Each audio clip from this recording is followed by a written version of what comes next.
Hi there, and welcome to Graham's Guide Friday Live, this Friday, the 7th of the 1st. Let's get straight into it. Presumably, you're all keen and eager after the break to start work again.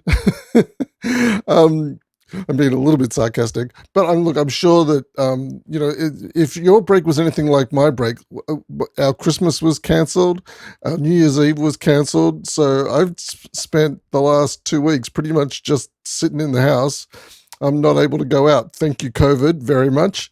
So you might be keen to get started on work, as I am. I'm very happy to be back joining you again for Friday Lives. So let's have a look. So the topics that I'm looking at today, as you can see, um, we're looking at assignment 3, the essay, some supporting literature that you might be able to use in there, and also some additional resources. So this is the front page of our unit where I like to start, but I'm going to go straight to our discussions because that's where I've got some information for you about assignment 3, including a template. So I use my shortcuts here to go to pick a group. Any group will do, group 13. And if you go into the assignment 3 Q&A in the discussions, you'll find, and scroll down a little bit, you'll find that I have put here a template. This is just my suggestion. You can create your own document. Make sure that it's based on the information in the Student Hub about how to format and present your essay. This is what mine is based on. So if we click on here, actually mine is a little bit different. So this header that I have put here is a little bit different from the header that they have in the Student Hub example. But as long as the information is there, that's the important thing. So this would be on the top of every page in your essay. If I scroll down, you'll see it's on the top of the next page as well.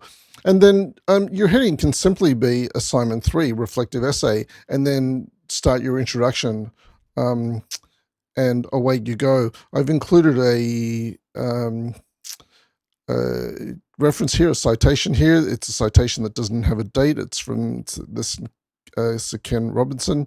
And if you go down, you'll see that I've started a list of references with the Robinson reference here.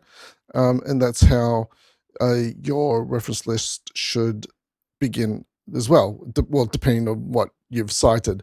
So the other information here that you can see is that I'm using a Times Roman font. It's a size 12 from memory, and it's also double spaced.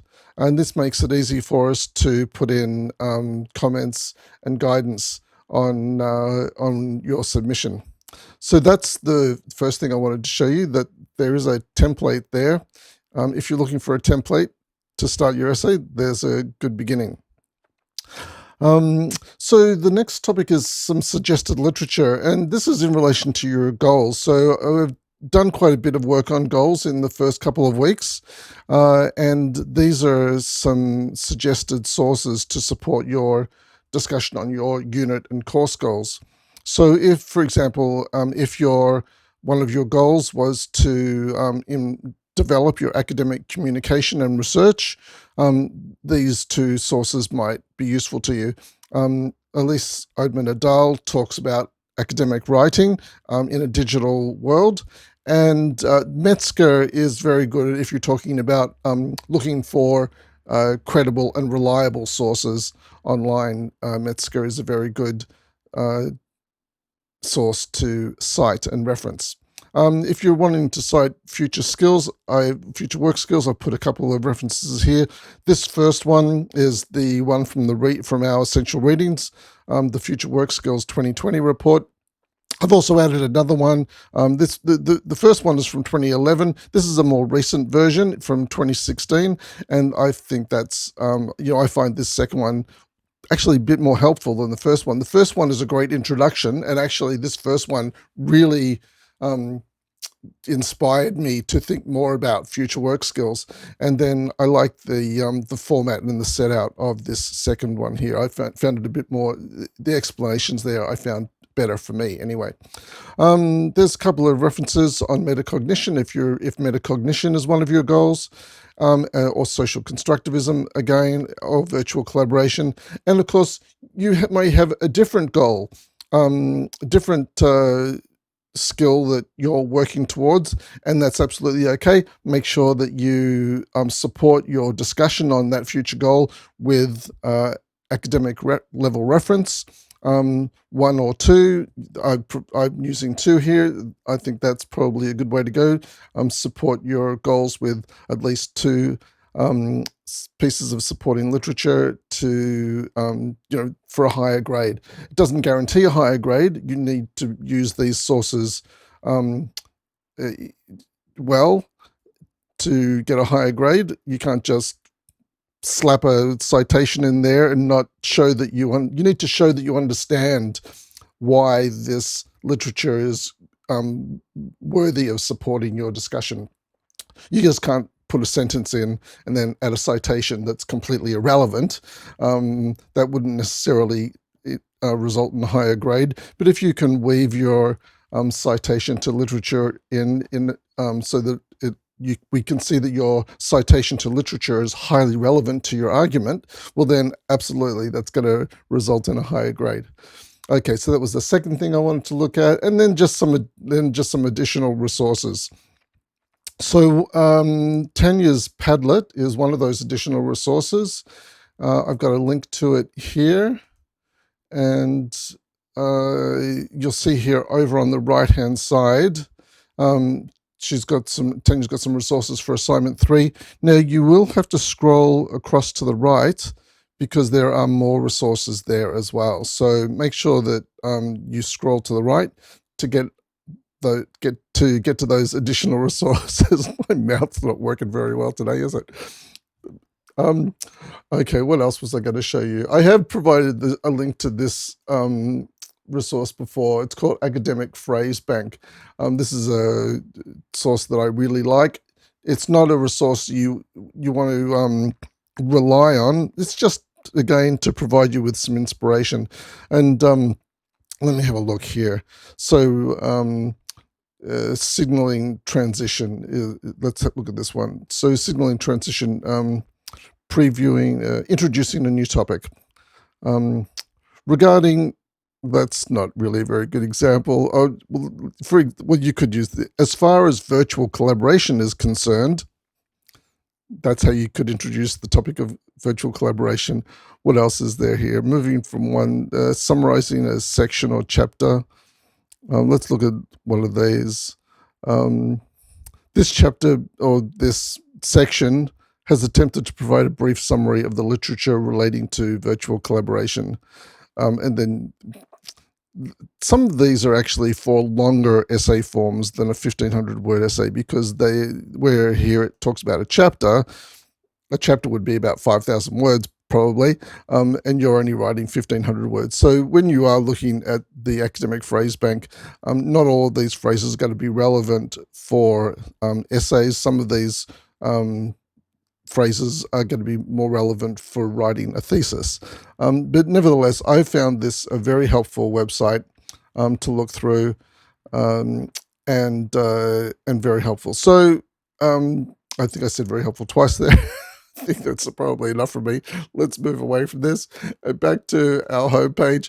Look, that's really all I wanted to show you today, those resources. The assignment 3 template, the supporting literature that you might like to use for your goals, and just those couple of additional resources. One additional resource, of course, is the Student Hub, where it provides excellent resources. I'll just go back to that, actually, the Student Hub. How do I get there? Click here, and I've got a link to it, because I want to show you it's got a section on reflective essay writing, which is going to be useful study resources. Then go down to learning about academic writing. And if you scroll down here, you'll see that there's some information on essay writing. There's formatting a presentation that I was just talking about when I showed you my template. And here's a section on reflective essay writing. We've discussed some of this in our weekly discussions. So some of this it's only some of this will be new to you, but some of this you will already know about. But it's just, and this paragraph here is an excellent example. What have I done there? This is a great example of how you insert yourself in your reflective writing. You can write in the first person. We actually encourage writing in the first person in this unit. So here in this paragraph, it begins with, I have found that becoming aware of this particular literature has allowed me to understand myself as a learner more deeply. And then again here, you can see I have enjoyed, and finally this other term of reflection, I feel that this has improved my ability to understand, retain, and apply concepts. So, and here it's showing you the theory. So this is the theory here that's supporting the discussion, and there's another piece of theory here. So here in this paragraph, there are two citations to literature.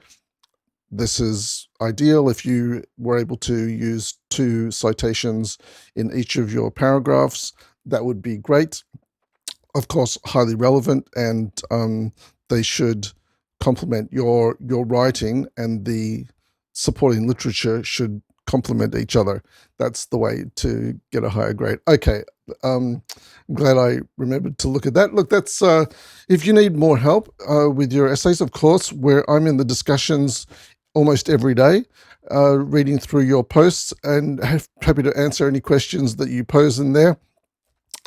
We'll catch up again for another Collaborate session in week 9, I believe it is. But between now and then, I'll catch up with you in the in the discussions. And hopefully before next week, I'll get my mouth in gear, because at the moment, it's not working very well. Thanks for joining me today. Bye for now.